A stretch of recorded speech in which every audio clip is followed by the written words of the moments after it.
Ej, dobra, oglądam to. Materiał brzmi fenomenalnie, ale materiał z zagranicy. There is no such a thing as game journalism. Oglądamy to? I to widać na IGN-ie. Może być grubo. The quote you see on screen is taken from the back of Tell Me... Oh, journalism not only gets the facts right, it gets the meaning of events right. It's compelling not only today, but stands the test of time.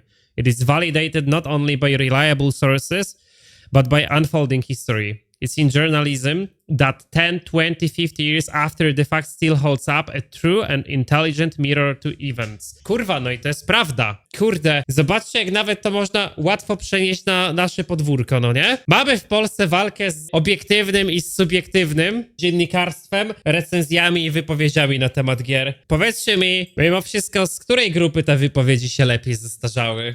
Odpowiedź jest kurwa banalna.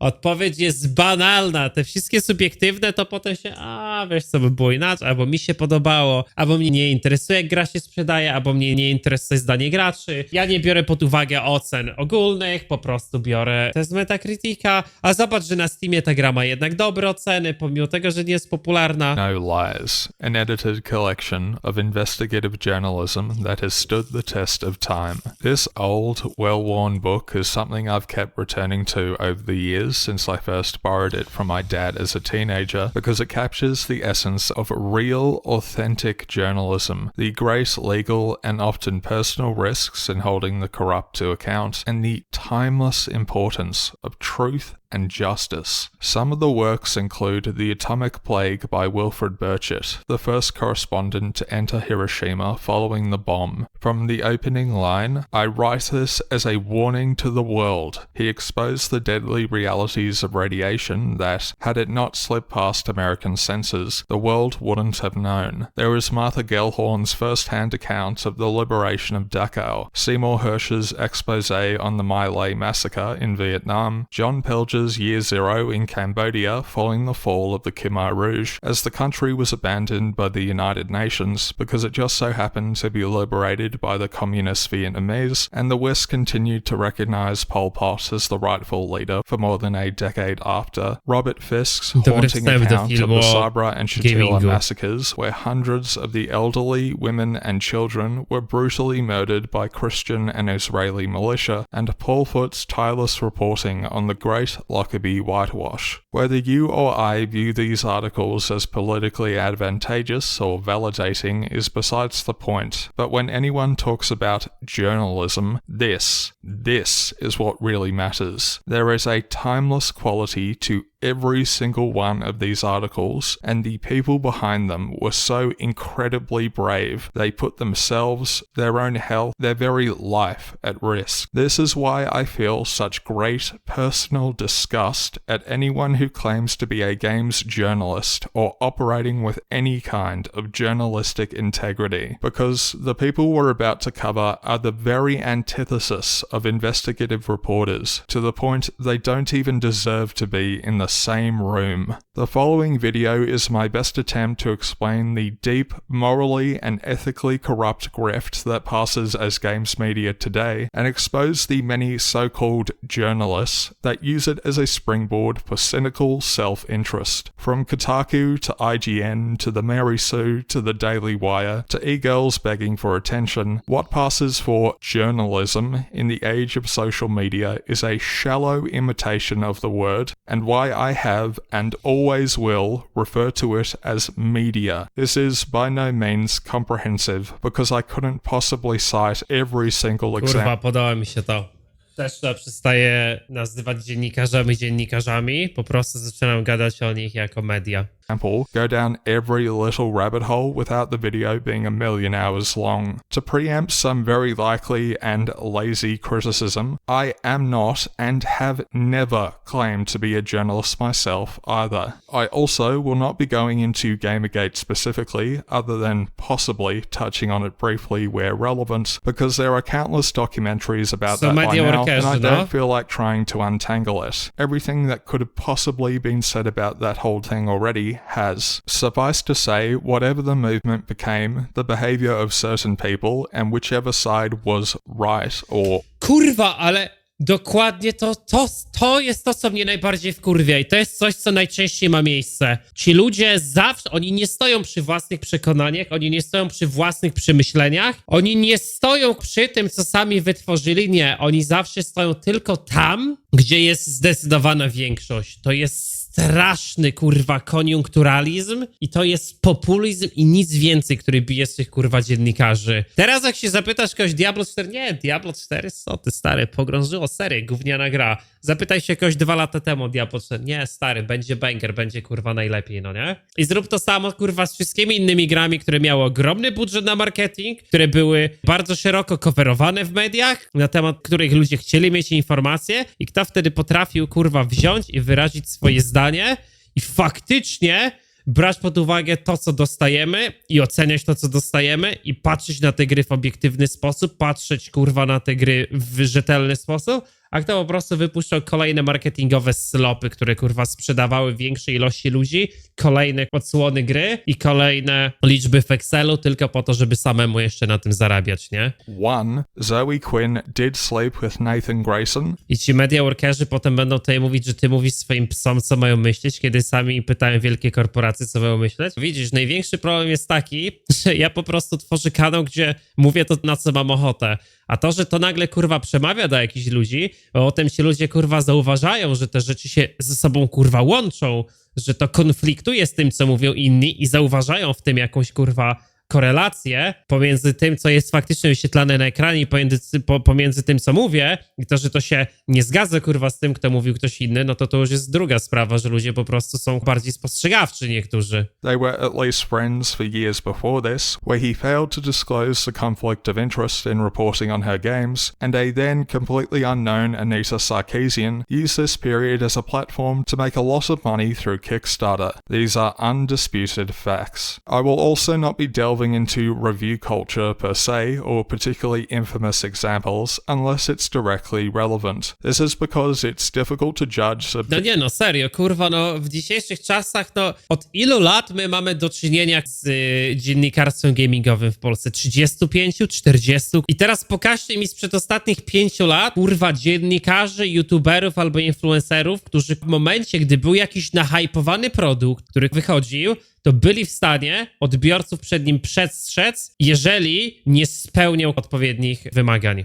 Jeżeli nie był w stanie dowieść odpowiedniej jakości. Pokażcie mi ludzi, którzy, kurwa, podnosili alarm i potrafili powiedzieć, wyjść przed szereg i zaznaczyć wszystkim, ej, kurwa, słuchajcie, zastanówcie się 2 razy, czy to jest produkt, który chcecie kupić. Zastanówcie się 2 razy, czy to jest ten produkt, który był faktycznie wam sprzedawany w reklamach. ...objective opinion about whether someone really likes the game or not. Ultimately, everyone's opinion is worth as much as anyone else's because of the whole psychological effect of weighting with arbitrary numbers. But like I said, I'm not getting into that. Cases where reviews are cited, this will be less about the game itself or a particular score, and more to highlight certain behaviors or industry practices. There is no such thing as games journalism. Now, it's time to show you why. Last year, Robert Bertie Purchase, an associate editor for Eurogamer, gave a 5-star review to Dragon Age the Veilguard. IGN similarly gave it a 9 out of 10, and various outlets and sponsored YouTubers Kurwa, no i jak się to zestarzało teraz? described it as a, Dzięki quote, szczerze za return Prima. to form. In concluding the review, Purchase Return to formy, Jezu, uwielbiam, powrót do formy. described it as the following. Epic in a way I think will set a high bar not only for BioWare in years to come, but for role-playing games in general. This is among the very best of them. It is the strongest and loudest answer BioWare. No i kurwa, można to obronić względem tego, że to był po prostu jego subiektywna wypowiedź, on miał takie odczucia względem gierki, ale teraz powróćmy do cytatu z początku, kurwa, filmu. Jak te jego subiektywne odczucia amortyzują się teraz, po kurwa roku od premiery? No w ogóle, no każdy wie, że ta gra jest zjebana i tyle. For the people still doubting whether they could do it, the answer is yes, emphatically. The Veilguard is spectacular. BioWare is back. Note the disclaimer at the bottom that a review copy was provided by EA prior to release. On October 31st, 2025, Purchase returned to this initial review and has now retracted his emphatic praise of the game. In the article, he explains, including an interview with a colleague from a separate website called VG247, that he is not happy with giving it 5 stars at the time, and does not, in fact, think it is BioWare's best game. It is interesting he has come to this conclusion long after the review cycle has passed, and the access journalism he was afforded through the free copy provided by EA was used to boost sales even slightly, but he recognized... Kurwa, stary, no to możemy nawet gadać tylko o tym, że ludzie dostają kody, kurwa, za darmo, ale to jest jedno, ale 2, my mamy udowodnione sytuacje w Polsce nawet, gdzie firmy celowo zwiększają swoje opinie i swoje noty punktowe tylko po to, żeby kurwa dana firma miała z nimi pozytywne relacje, by wykupywała u nich reklamy. Te kody to są w ogóle nieistotne. Powiedzcie mi, dlaczego najwięksi partnerzy firm gamingowych to są kurwa reklamodawcy powiązani z wydawaniem gier. Ale to jest dziwne, no nie? Czyli wydawca wydaje gry i ktoś kurwa ma największego partnera faktycznie w tych osobach, którzy mają profit, jeżeli ktoś u nich kupuje te gry. Zabawne, to jest zabawne.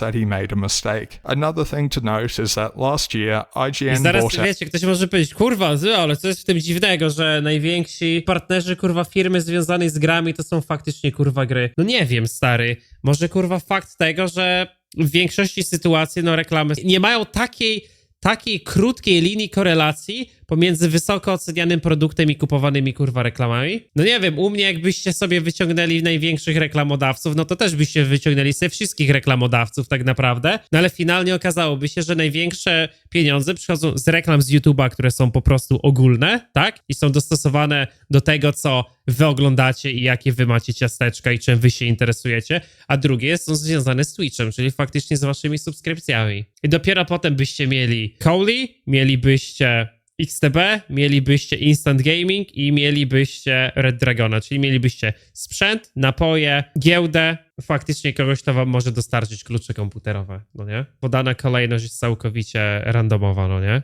Eurogamer, Game Informer, GamesIndustry.biz, VG247 and more. This is worth keeping in mind for what we'll cover next. In his review of Alien Isolation... No i teraz zastanówcie się, czy zaczęlibyście się trochę dziwić i zaczęłoby dla was to wyglądać w taki trochę sztuczny sposób, jeżeli nagle by się okazało, że u mnie największym partnerem jest Grinding Gear Games od PoE. Albo kurwa stary typ od Wukonga, albo od Wuchanga, kurwa. No to już by wtedy było kurwa dziwne. Jeżeli nagle największymi reklamodawcami i największymi moimi partnerami okazałyby się firmy gier, które kurwa ja pochwaliłem. Albo kurwa Bethesda, albo Blizzard. In 2014, Ryan McCaffrey, an editor for IGN, gave the game a 5.9 out of 10, citing that the game was too long, the AI was frustrating, and the fear factor was lost as a result. Note that the article contains promotional footage for the game about how scary it was, which features then IGN staff member Naomi Kyle. On the game's 10th anniversary in October 2024, just before a sequel was announced by developer Creative Assembly, another reviewer at IGN, Matthew Perslow, re-evaluated the game and that it was, in fact, brilliant, far more than his contemporaries evaluated it at the time. In his article, he states, "Understandably, there's a lot of upset among those fans over its disappointing sales that led to a lack of a sequel. Some like to blame IGN for that, but we certainly don't have anywhere near that much power. The reality likely is that Alien Isolation, being an incredibly challenging stealth horror game, a niche with a limited audience. The video of McCaffrey's original review on YouTube has over 1.4 million views." I could continue citing examples. Senior staff members at The Gamer and Game Informer praising Mass Effect Andromeda as better than people remember it was at release, the infamous firing of Jeff Gersman by GameSpot following a negative review score of 6 out of 10 for Kanan Lynch. GameSpot believed the 6.0 was unfair, the review's audio was deemed inferior due to microphone quality, there was limited footage that did not accurately represent the game, and ultimately refused to elaborate on the exact reasons for his dismissal. GameSpot's website had been covered with ads ads with the game at the time, and Gersman himself confirmed the reason for his firing in interviews years later. Kotaku's initial praising of Anthem, and then panning us at release. Kurwa, ale Anthem było też, w ogóle Anthem było w Polsce strasznie nahypowane. No i też potem, kurwa, każdy nabrał wody w usta i tyle, nie? And then mourning the servers getting shut down. Many outlets, such as IGN and Polygon, heavily criticizing No Man's Sky at release in 2016, and now hailing us as significantly better. The list goes on. Admittedly, this section hailing us as significant No Man's Sky at release in such as IGN and Polygon, heavily criticizing No Man's Sky at release in 2016, and now hailing us as significantly better. The list goes on. Admittedly, this section of the video is probably the weakest and the part I care the least about. The point, which should hopefully be obvious by now, is twofold. First of all, games are subject to hype and then later re-evaluated once the review period has passed. To jest kurwa najważniejsze. Że ludzie się hypują na gierki, oceniają swoje oczekiwania, oceniają swój poziom hypu, a dopiero potem kurwa im przychodzi do głowy jakakolwiek gra ewaluacja.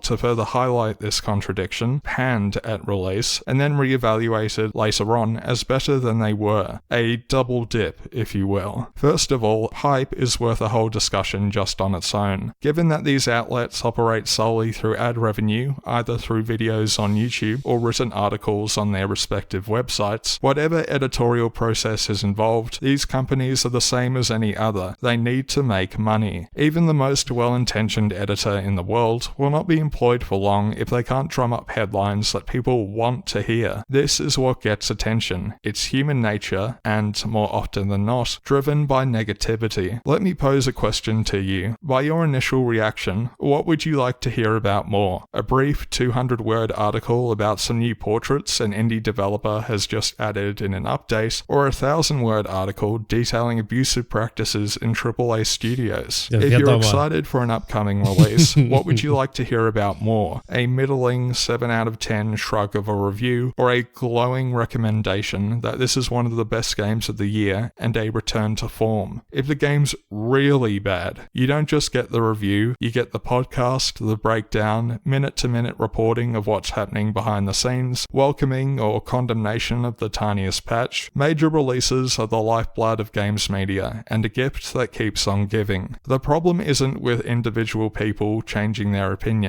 As mentioned earlier, you're welcome to change your mind. We all do it. The problem is that these outlets evidently go where the ad revenue and the money is. This can be extremely damaging to a game's reputation, such as in the case of Alien Isolation, or it can highlight a lack of integrity that these outlets don't have any real stand. Kurwa, no czy kwestia jest taka, że mi się wydaje, że odpowiednią jakością i konkretnymi informacjami da się do siebie przyciągać ludzi i kurwa te firmy kiedyś mogły to robić, ale to jest coś, co wymaga bardzo kurwa dużo czasu i to jest coś, co wymaga ogromnej, ale to ogromnej pracy i nie oszukujmy się, większość tych firm w tym momencie już to utraciło i zdaję sobie z tego sprawę, no, że krzykliwe tytuły będą o wiele kurwa lepsze niż dobre recenzje.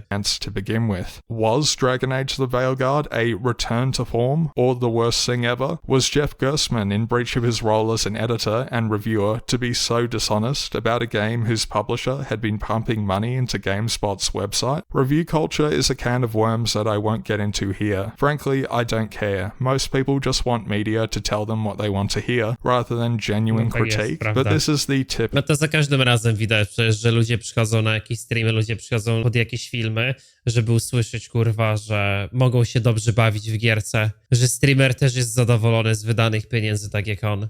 Ludzie kurwa, przychodzą po te emocje, ludzie nie przychodzą po to, żeby dowiedzieć się czegoś, czego nie wiedzą, albo zobaczyć coś, czego nie zobaczyli. Whether or not you like a game, movie, album, book, or 2-in-1 Segway Army knife off Amazon, these are purely subjective. While potentially a byproduct of more insidious practices, hype and reviews is just the start, because it only gets worse from here. Before we continue, let's briefly touch touch on the whole give and take of review copies, pre-release features, and the nature of the media cycle. There is no rule written down anywhere that any developer or publisher has to provide a key to anyone. This is an assumption, a given, that primarily big AAA releases will at least provide codes to major outlets such as PC Gamer, IGN, or GameSpot to either help boost pre-orders just before release or incentivize players to check the game out. Similarly, there is nothing set in stone around embargoes. It is not unheard of for keys to be given out as usual, but the publisher requires that only footage early on in a game, or what they provided, is shown to avoid spoilers. Cyberpunk 2077 infamously provided console B-roll that was not representative of the final product. Reviewers were told that no console code would be made available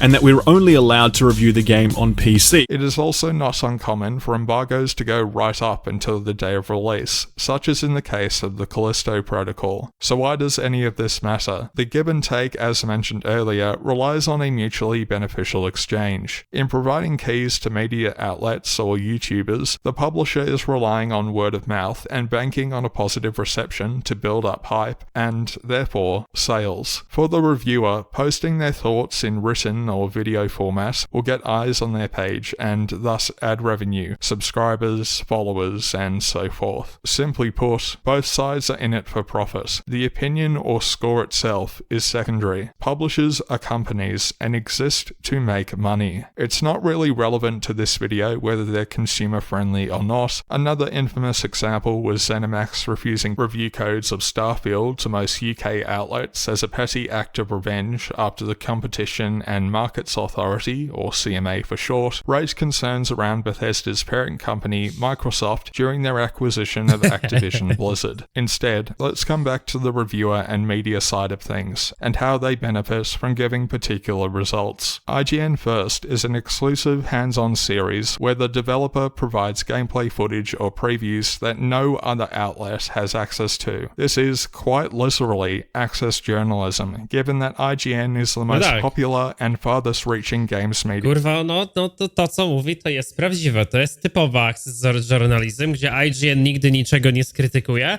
dzięki czemu ma zawsze, kurwa, dostęp do ekskluzywnych, kurwa, gameplay, ekskluzywnych nagrań, do których nie ma, kurwa, nikt inny. I czy jest pomiędzy tym korelacja? No kurwa, przecież to jest oczywiste. To nie jest taka sytuacja, że ktoś jest otwarty na krytykę, że ktoś jest otwarty na dziennikarzy, daje większej ilości osób możliwość po prostu dostępu do ich gry, możliwość wrzucenia jakiegoś gameplayu i skomentowania go. Nie dają go IGN-owi. No bo kurwa IGN, wiadomo, że nie powiesz złego słowa. IGN ma duży kanał, zrobi to kurwa wyświetlenie i przejdzie to cechem, ale takim pozytywnym, bez negatywnego. Standing at nearly 20 million subscribers. Every single one of them then is a potential buyer. As one example of how IGN First works, earlier this year, Ryan McCaffrey detailed his thoughts after a 3-hour preview with Mafia: The Old Country. His thoughts were overwhelmingly positive, citing that he didn't mind its shorter length and the gameplay and story were engaging. He also described it as, quote, back to a Mafia 1 and 2 vibe again, end quote. This was following 9 minutes of gameplay that had been provided to IGN exclusively the previous week. In the final review, not by... Jestem ciekaw, czy kiedyś dojdzie do tego, że duże firmy zaczną jebać dziennikarzy za te pozytywne opinie finalnie chujowych gier, gdy sprzedaż gier będzie coraz bardziej chujowa. No, to jest ciekawe.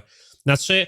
No dziennikarze, no gaslightują też te firmy, wmawiając im, że jest zajebiście, a potem wyniki sprzedażowe pokazują co innego. Wiadomo, że w momencie, gdy IGN dostaje taki kod, nie wiem, 2 tygodnie wcześniej, no to kurwa nie są w stanie wylistować takiego feedbacku, żeby te firmy to zmieniły, ale no jeżeli współpracują już na takiej podstawie, że dają im wcześniejsze dostępy, no to gdzie leży problem, żeby kurwa skorzystać z opinii tych dziennikarzy pół roku wcześniej albo rok wcześniej. McCaffrey, but another staff member, Luke Riley, IGN gave the game an 8 out of 10, saying that while it doesn't reinvent the wheel in terms of its third-person gameplay, the vocal performance and story sold the experience. Despite often being criticized for its safe, fence-sitting review scores, IGN has, on occasion, given major game releases significant criticism. The new Call of Duty Modern Warfare 3 was a 4 out of 10, and MW2 was 6 out of 10. However, these are often the exception, and, critically, games with player bases that are large enough to ride out the wave of bad reviews through sheer numbers alone. For another example, let's take a look at The Outer Worlds 2. Once again echoing Obsidian and Microsoft's own narrative that the game had anything to do with Fallout New Vegas, this IGN First features interviews with creative director and Fallout co-creator Leonard Boyarsky. The following day, the same interviewer, Michael Hyam, posted his thoughts after getting another exclusive IGN First. In this video, he described it as seeing that vision of a, quote, second coming of New Vegas fully realized. In the final review by Dan Stapleton in late October, the game was widely praised for its improvements over the original, and although citing that it was a slog at times, concluded with an 8 out of 10, and, quote, that much closer to the Fallout New Vegas successor we thought it would be, end quote. Interesting, isn't it, that this is repeatedly mentioned, just as it was in the original game's marketing. Not only that, IGN has repeatedly mentioned it throughout their own videos, particularly the exclusive IGN First interviews and gameplay. Can you think of a single other game that has been repeatedly compared to an entirely different series made 15 years ago by a team of developers that have almost all since left the studio, and that this would continue into its sequel as well? By now you should be starting to get the picture. Perhaps you think I'm being harsh or singling out IGN in particular, but the reality is most of these outlets do it. I'm sure there are writers in every one of these that want to go to town on trash or praise something that might be widely hated, but if they want those exclusive interviews, the press previews behind closed doors, review codes, and so on, they cannot take the financial risk of rocking the boat. More to the point, whether consciously or not, free exclusive access or codes will predispose anyone to a more favorable review. It's human nature. This section was only meant to be brief, and now it's gone on longer than I'd planned, but hopefully the point is clear. Because games media relies heavily on ad revenue, they cannot take risks that would mean missing out on review codes or exclusives that will bring in more attention and foster goodwill with the very companies that provide these things. Anyway, I'm sick of... prawdy wypowiedziane. Czemu to robią? Bo mają w tym po prostu, kurwa, czysty biznes. Jeżeli ich będzie oglądać 20% mniej osób, bo są, kurwa, mniej rzetelni, ale zyskają tych wszystkich ludzi i zyskają te klucze, dzięki czemu są, kurwa, na czasie, no to pewnie, że pozostaną na czasie, bo ich nie będą interesować odbiorcy, którzy, kurwa, sami są w stanie zweryfikować tą jakość przez siebie, nie? Talking about review codes now, and I'm sure you are too. Let's take a look at the general landscape instead.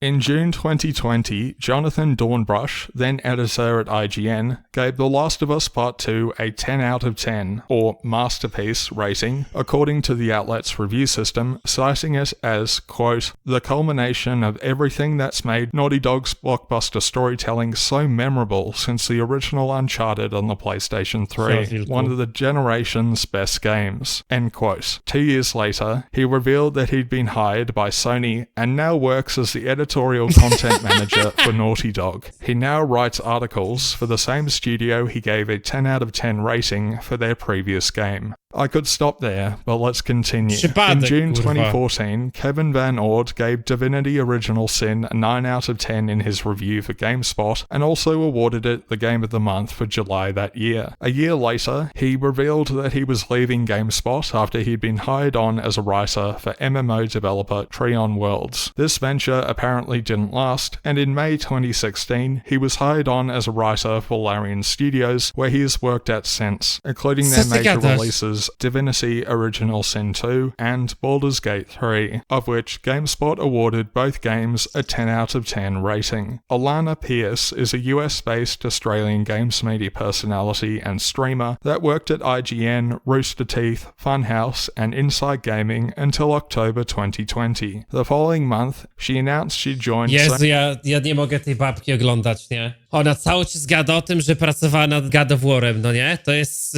żeński Pirate Software dosłownie. Sony Santa Monica Studios. Despite claiming that she has consulted on 3 games and written for 2 prior to this, I haven't been able to find any evidence of any previous writing credits, and these are the only ones publicly listed on IMDb after starting her work at Sony Santa Monica. Wikipedia links to this same article, so at the time of writing this, her claims to prior work is essentially hearsay. This is in addition to her voice acting credits in Gears of War 5, After Party, and Cyberpunk 2077 following her departure from IGN. There are no acting credits listed prior to this. Like her previous claims to consulting and or writing for 5 games, which there is currently no evidence of, she also claimed to have worked as a writer during her 4 years at the studio. Hi, I'm Alana, and I'm a video game writer at Sony Santa Monica. I went through this in the last video, but let's walk through the evidence once again. Alana claims that she was a writer at Sony Santa Monica, but not specifically on God of War Ragnarok. I was hired as a writer at Sony, and that was what I did while I was there. I was a writer. There are certain things I can't say due to my very specific contract, but here is what I will say. Słuchajcie, widzowie, ja też z Maskiem współpracuję, nie? Jak coś, ale o kurwa NDA wam nie mogę więcej powiedzieć. Chuja tam z Maskiem, z Andrew Tatem. I never claimed anywhere to be a writer on God of War Ragnarok. I claimed to be a writer at Santa Monica Studio, but they are O kurwa, no to... accusing me of specifically lying about being a writer on God of War Ragnarok. Again, a thing I never said. In her podcasts, Play, Watch, Listen, Czyli w trakcie kurwa robienia God of War Ragnaroka cały czas mówisz, że pracujesz w tym studio, ale w sumie to nie kłamiesz, bo no ludzie przypisują cię do produkcji, nad którą to studio nadal pracuje, ale w sumie nie kłamiesz, no bo nigdy nie powiedziałaś, że pracujesz nad Ragnarokiem. Kurwa. Zajebiste. Ale teoretycznie ma rację, no nie? To jest tak, jakbyś zdradzał żonę, żona by cię nie zapytała, ej mężu, czy mnie zdradzasz, ale ty byś jej nigdy nie powiedział. No teoretycznie byś jej nie kłamał, byś jej po prostu nie powiedział prawdy. To jest różnica, nie powiedzieć prawdę, a skłamać. Nigdy cię nie zapytała, więc nigdy nie powiedziałeś, nie, słuchaj, nie zdradzam cię, bo to by było kłamstwo. Po prostu jej tego nie powiedziałeś. number 119, specifically reviewing God of War Ragnarok's review scores. Let's just ignore the staggering conflict of interest in... Mieliśmy już takiego faktycznie agenta, co mówił, że pracował nad Cyberpunkiem. Faktycznie, kurwa, faktycznie. Just that alone. She says the Ja following. pierdolę. So I always feel like I have to give the context. I didn't work on this game a ton. I was just about to say it, but then I stopped myself. I have was written going on to it. ask. Let's chuck some basic noise Ale to po prostu nie może powiedzieć, nad czym dokładnie pracowała przy tej grze, bo to no faktycznie jest w chuj unikania. Ja pierdolę, nawet nie wiedziałem, że ta laska jest jakoś exposed. Ona, ja pamiętam, nagrywała film o tym, jak to ludzie są zwalniani ze studia, jak przykro, że ona pracuje w Santa Monica i to trzeba wiedzieć. removal on it in Audacity and have another listen. I was just about to say it, but then I stopped myself. I have was written on gonna it. ask myself. I have was written gonna on it. ask myself. I have was written on gonna it. ask. I have was written on gonna it. ask. I have was written on gonna it. ask. Maybe that seems disingenuous or taking her out of context, so now let's play the rest of the clip. I am loud. Jaką klawę polecam? Stary, ja używam Ukala Pro, teraz się będę na Uranusa przerzucał, ale masz kod 40% teraz off i tam jest jedna klawiatura i ona też jest bardzo ładna i bardzo fajna. To jest jakaś inna iteracja Ukala. Nie pamiętam, jak ona się nazywa. Ona normalnie kosztuje chyba 300-200 zeta, ale masz 40% i weź sobie to obczaj. To say that I worked on the accessibility stuff, which I did. Like I Kwestiami dostępności pracowałam. Ja pierdolę. Przetwarzanie tekstu na mowę to takie rzeczy, no nie? Dostrojenie, kurwa... Co ty gadasz? Dostrojenie, słuchajcie, kolorów, no nie? Dla color blindnessa. Kurwa, ej, nawet nie wiedziałem, że z tą laską wyszły takie rzeczy. To ona wybudowała cały kanał na tym, że pracowała w branży, że pracowała w Santa Monica. Każdy myślał, że nad God of War'em. Szeroko się wypowiadała na ten temat, to teraz takie rzeczy wychodzą. To są ci game developerzy, co kurwa nigdy silnika nie odpalili, nie? Taka jest kurwa prawda. Clip. I am allowed to say that I worked on the accessibility stuff, which I did. Ale Like jak ona się też bardzo zasłania tym, co ona może powiedzieć. Czyli ona może stworzyć cały kurwa kanał i non-stop się wypowiadać, że tam pracuje, ale nie może powiedzieć nad czym dokładnie. Kurwa, jakby takie rzeczy były faktycznie pod NDA. A wiecie, co jest najciekawsze? Wiecie, kiedy kurwa te rzeczy teraz, w sensie kiedy, no bo faktycznie tak jest czasami, ja to wiem, bo rozmawiałem kiedyś z testerami, no nie? Jak pracujesz nad jakąś grą, to bardzo często nie możesz mówić, że nawet pracujesz nad tą grą. No bo załóżmy, gra nawet nie jest zapowiedziana, prawda? Albo żeby też ludzie nie wyciągali z ciebie informacji. Jak jesteś testerem, to też bardzo długo nie możesz mówić, że testujesz daną grę, no bo też masz dostęp do poziomów, do których inni nie mają dostępu. Wiecie, kiedy to wszystko, kurwa, traci własność?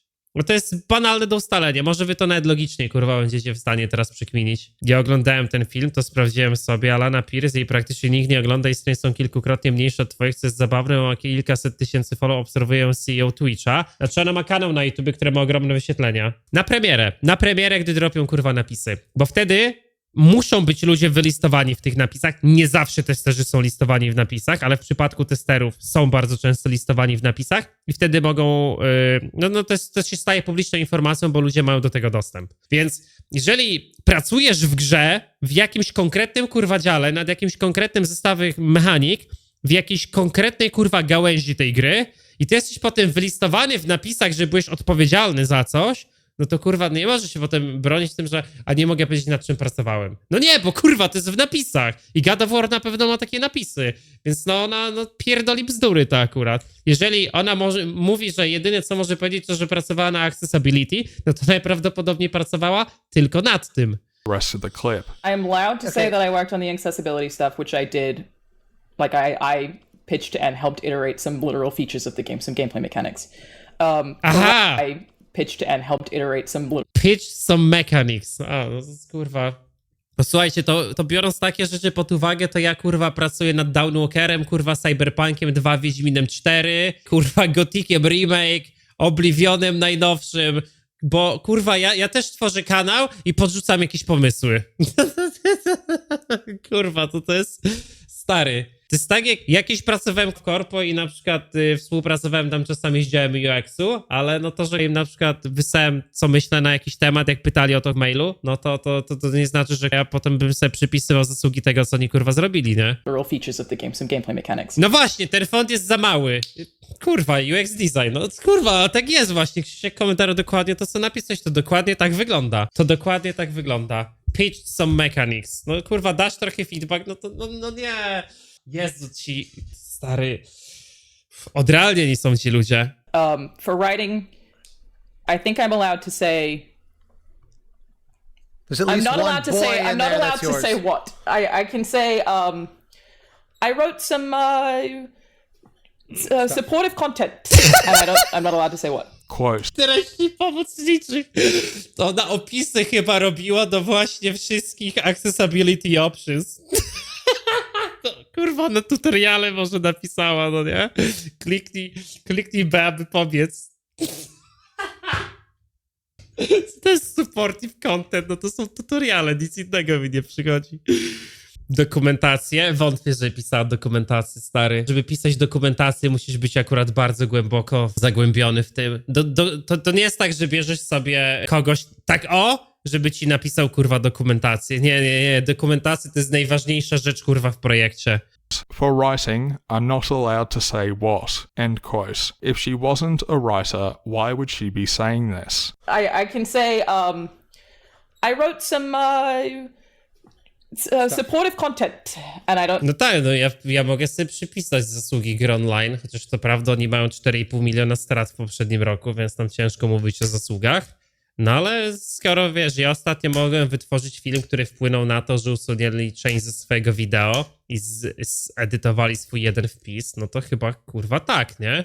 I'm not allowed to say what. I never claimed anywhere to be a writer on God of War Ragnarok. She is not listed in the credits as a game writer. This has been confirmed by another one of the actual game's writers, and she is rather listed as by another one. A to weszło tak głęboko, że nawet ktoś, kto pracował nad tym, się wypowiedział w tym temacie. Of the actual game's writers. Jest silnie, kurwa, dzieje. Nawet nie wiedziałem, że jakaś taka drama z tym była, no nie? No ma ogromny kanał, stary, na YouTubie. Ogromny, po 100, po 200 tysięcy wyświetleń. 5 tipów, jak używać czata GPT jak pro. Kurwa. To zabawne, to zabawne. I to są zawsze takie Ja pamiętam tutaj o zwolnieniach były takie smutne. I'm sick of fake gamers, no nie?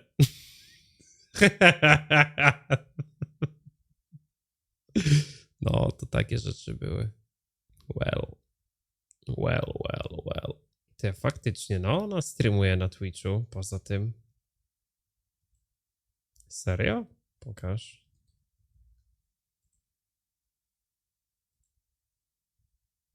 No. Streamuje nawet kilka razy.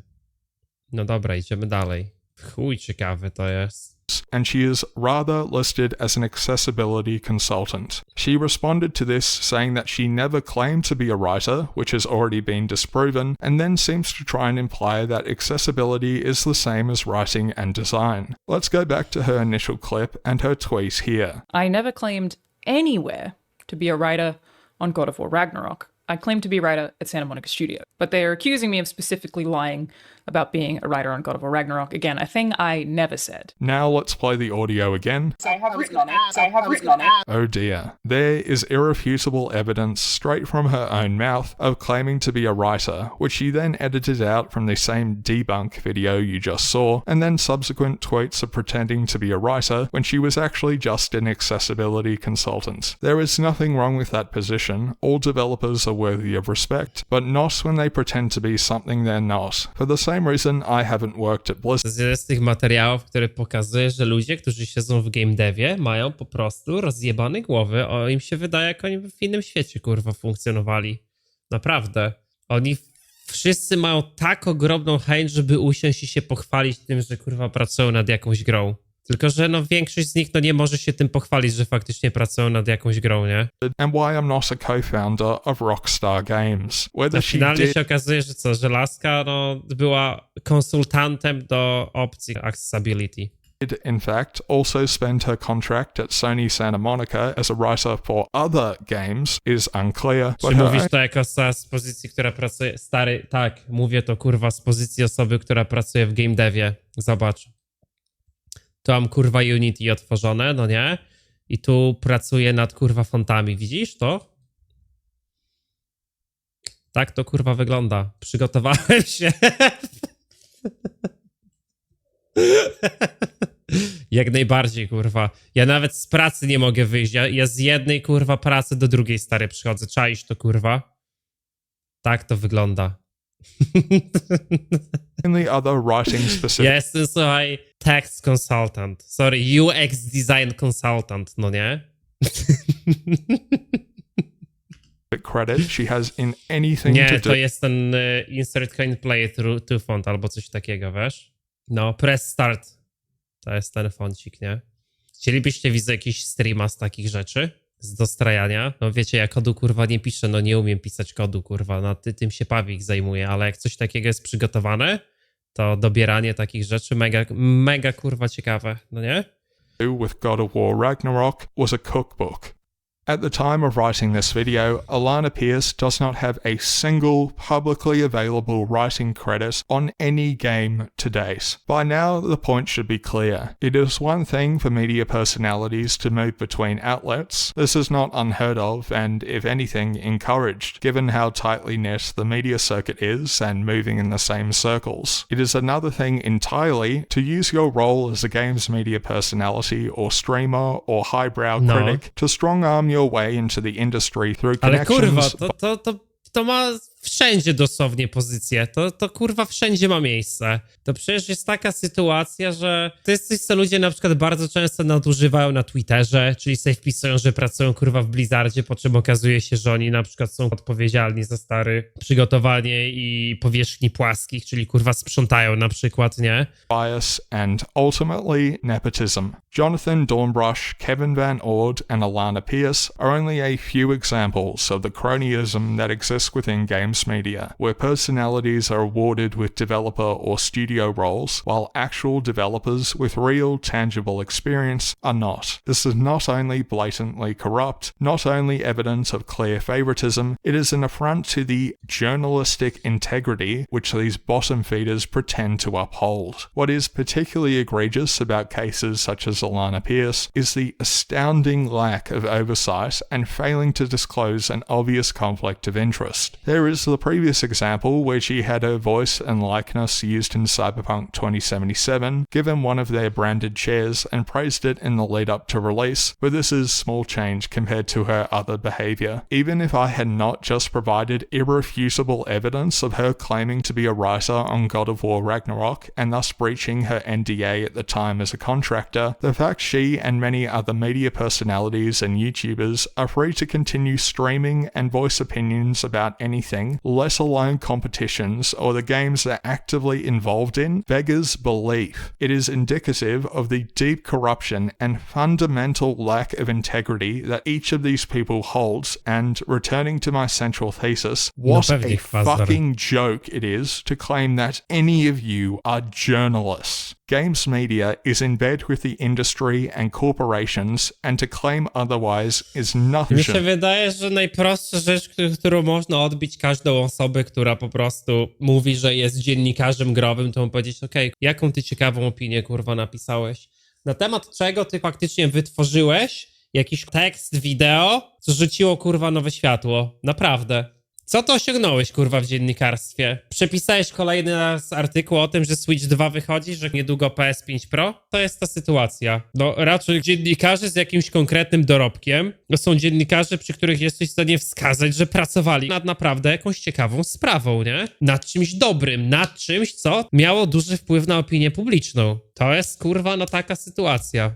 When I worked in the games industry... Jak jako dziennikarz przysłużyłeś się opinii publicznej? No przecież to jest podstawa dziennikarstwa. Służyć, kurwa, ludziom. No są czwartą władzą. I was required to submit a conflict of interest form for anything I did that was game related. This included modding for Skyrim. It went to the studio's legal team and everything. When I was hired, I wasn't even allowed to continue an indie team that I'd just started with some friends at uni for some small projects to help build up our portfolios. That is how strict it is. This is not that surprising. Non-competitive agreements and ownership clauses around material produced while working at a studio isn't unheard of. There are similar examples in other industries. This kind of thing is why you'll see on developers' social media pages the disclaimer that all opinions are my own or something to that effect. Companies value optics highly and tightly control the behavior of their employees, at least in lower or less important positions. It's why I was personally so surprised that Alana Pierce and others of her contemporaries continue to, and are still allowed to this day, stream games, talk about what they're working on, endorse other games from other studios such as Xbox and Microsoft, and voice act or work in other projects at the same time. I can tell you, had I done this, or the thousands of no-name developers in the industry right now, we would face disciplinary action, likely subject to an investigation, or even fired. In the case where we produced a game or demo as part of this would be subject to heavy litigation, and if we were to resist, our employer would take us to court trying to get the rights to it. Why didn't this happen to Alana? Doubly so, considering she said she was a contractor, and that nervousness in the clip earlier was because she knew what she could or couldn't say depending on the non-disclosure agreement that she'd signed on joining Sony Santa Monica. Do you think any of us would be invited to early previews, get free codes, even get the chance to start our own podcast with other gaming orbiters, let alone get to 119 episodes of it? I'll tell you why. It's because she is a media personality and a streamer, not a journalist, and she was used for cynical PR purposes. Alana has since privated or deleted a lot of the videos where she talks about God of War or Sony Santa Monica, which has made it difficult to track down. Thankfully, and unfortunately for her, archives have made it difficult for her to control the narrative. Games media has become a platform to bypass the industry grind that the rest of us have to go through, much like QA positions used to be thought of. of, because why put the effort into actually getting experience in a role and work on games when you can just use your public reputation and industry connections to skip all that instead? It's all the more appalling that companies don't understand the optics of this, even if it was all above board and they weren't quite clearly engaging in nepotism, favoritism, and backroom deals with the very people that claim to hold them to account. The free PR and brand recognition is more important because everyone is either too stupid or unwilling to look close enough to question it. Oh yes, a second helping of influencer-approved slop, please. Jonathan Dornbrush, Kevin Van Ord, Alana Pierce, and all the others like them are no different to the YouTubers who strong-arm their way into acting roles. They do not have experience, they don't even really have talent. What they have is brand power, favors, and free PR. And in an industry that is as corrupt to its core as gaming is, that's all that really matters. While this video is meant to address industry practices and the endemic corruption within games media rather than targeting individuals per se, this is one case where the entire pretense of journalism, accurate reporting, any level of integrity, and above all, the truth, completely falls apart. It is Jason Schreier, of all media personalities, that has been placed on a pedestal and believes he is some kind of bastion of truth and journalistic integrity. Allow me to show you. Schreier gadał jakieś bzdury na temat tego,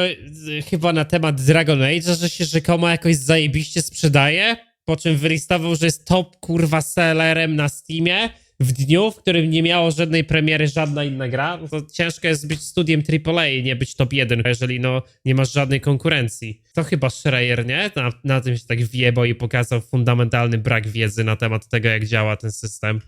That this is not the case. On June 24th, 2020, while writing for Bloomberg, Schreier, among many other journalists, reported on the allegations made against Chris Avellone as part of a Me Too-style reckoning within the games industry. He spends over half the article detailing the allegations by the multiple women, and the only mention of Avellone himself was that he declined multiple requests to comment. Whether these requests were actually made and Schreier attempted to get in contact with Avellone is unclear. This article was written only 4 days after the allegations were first made public on Twitter. Keep that in mind. Chris Avellone, in response to the blatantly false allegations, filed a libel lawsuit against the women, specifically Carissa Barrows and Kelly Ray Bristol, who made the initial allegations. The case concluded in March 2023 unequivocally in his favour, with the two women fully retracting their claims, issuing unequivocal apologies, and the settlement of a multi-million-dollar lawsuit for damages to Avellone and his career. Schreier has not retracted or attempted to clarify his initial report that Avellone was part of a Me Too reckoning and, by implication, a sexual predator getting what he deserved. To this day, articles remain up that do not clarify or retract any of the allegations, such as this article by Sean Murray from The Gamer, which was written 2 days after the allegations and made no effort to contact Avellone for comment. The only source listed in this article is Twitter and Carissa Barrows herself. This fails in not only being objective, it is not even accurate reporting. Returning to Jason Schreier, when the culture at Blizzard was exposed, he admitted that he actually knew about the allegations for years, but didn't have enough to write an article. And yet, this is the same reporter that did exactly that in the case of Chris Avellone, with a few Twitter posts 4 days later. By 2024, clearly there was enough to warrant writing an entire book about Blizzard Entertainment, and yet I'll remind you that he has not issued an apology or retracted or clarified anything to do with Chris Avellone, just like the rest of the media outlets that reported on the unsubstantiated and categorically false allegations. That should speak for itself as the kind of reporter Schreier really is. I'm sure many of the women would have appreciated you reporting on Blizzard, but...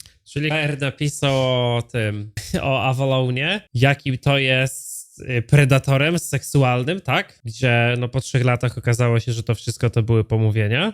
Ale jak o Blizzardzie miał informacje tego, co się działo wewnątrz, to w sumie stwierdził, że on nie miał wystarczająco dużo informacji, żeby napisać o tym artykuł. Nie żeby to kurwa zgłosić, nie żeby podjąć głos, Nie żeby jakoś zainterweniować, żeby napisać artykuł, kurwa, nie miał wystarczająco dużo.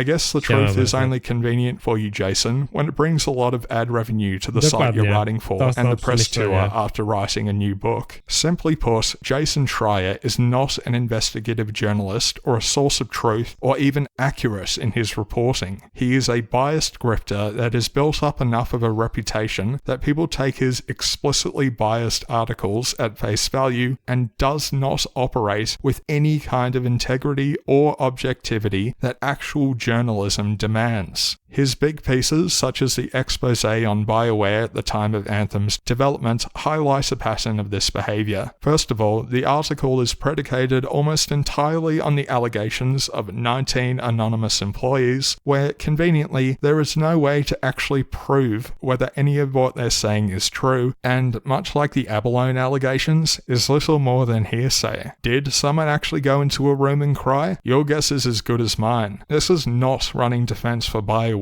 Clearly the studio and EA interference and the whole Anthem debacle was a gigantic shit show. This is specifically examining the nature of his reporting and how little solid evidence he can actually provide. Anyone can put quotation marks around any claim, and this gives reporters like Jason Schreier plausible deniability were it to come back and bite them on the proverbial arse, such as with Chris Avalone. The anonymity is understandable. If all 19 of these people are actually current or former BioWare employees at the time the article was written, they don't want to experience backlash or firing for speaking out. However, when the crux of an article is entirely based on evidence that cannot be proven or disproven either way, this is not solid reporting or representative of integrity. It's gossip. That is all that Jason Schreier does. Post gossip and reap the rewards as some kind of bastion of moral integrity that's holding the industry to account. Schreier is one of the many figures within games media that is incapable of separating his own personal beliefs and biases from actual objective journalism. An infamous example was the review of the PlayStation 5 by Ian Walker at Kotaku in November 2020. There should have been an evaluation of technical specifications and perhaps how it felt to play, but Walker then launched into a completely irrelevant breakdown about COVID-19, political violence, and a prevailing feeling of despair. What does this have to do with the PlayStation 5? That's an excellent question. Not only did he think this was worth writing in the first place, everyone at Kotaku thought it was okay to post. Games media is incapable of separating themselves and their own hubris in their reporting, and they fail at even the most basic journalistic standards because it is not objective. The reporting is designed solely to fit a narrative. I could keep going, such as the propaganda surrounding Gamergate that it was solely about harassing outspoken feminist women and not at all related to holding corrupt games media to account, but this should speak for itself. There are no game journalists. There are only company men and arrogant, self-important hacks.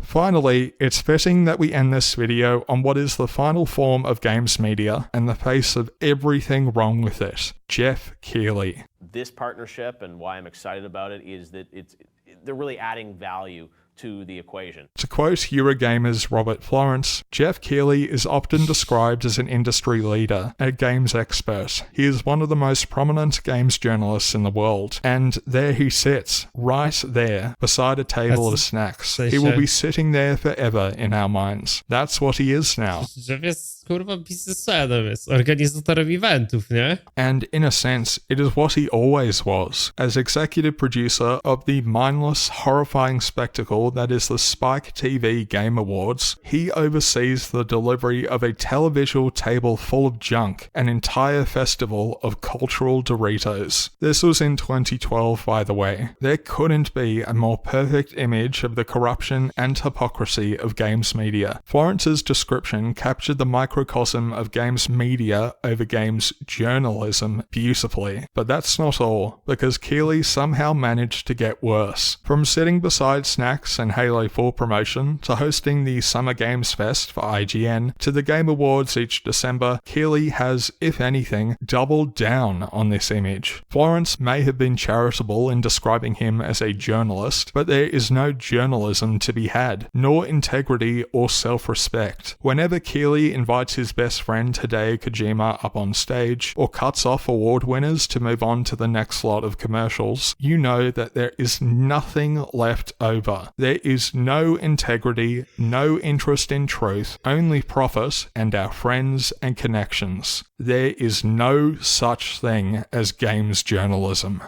Returning to the article from earlier, Florence elaborated further, quote, "The GMAs shouldn't exist. By rights, that room should be full of people who feel uncomfortable in each other's company. PR people should be looking at game journos and thinking, that person makes my job very challenging. Why are they all best buddies? What the hell is going on?" That's an excellent question. Forbes writer Eric Kane then expanded on this with an article from Gamasutra in 2007. Quote, "The games press is almost entirely dependent on access to information, people, and products that only game publishers can provide. You want the latest details on a game that's still a year away from release? What you get, when you get it, and who you get it from are ultimately decisions made by that game's marketers." An article from October 2012, before Gamergate, before Trump, before COVID, summed up everything you could possibly need to know about games media. Because returning to my central thesis, there is no journalism and there are no journalists. Assuming this video gets any attention, I'm sure the media personalities, streamers, and various other players who are morally bankrupt grifters will attempt to paint this video as malicious and that I'm some kind of alt-right, incel, sexist, transphobic, whatever pig that should be silenced. I eagerly await that response, because if games media has shown anything over the years, all it can do is double down even further. If you want things to change, let the ad revenue dry up and the great grift end along with it.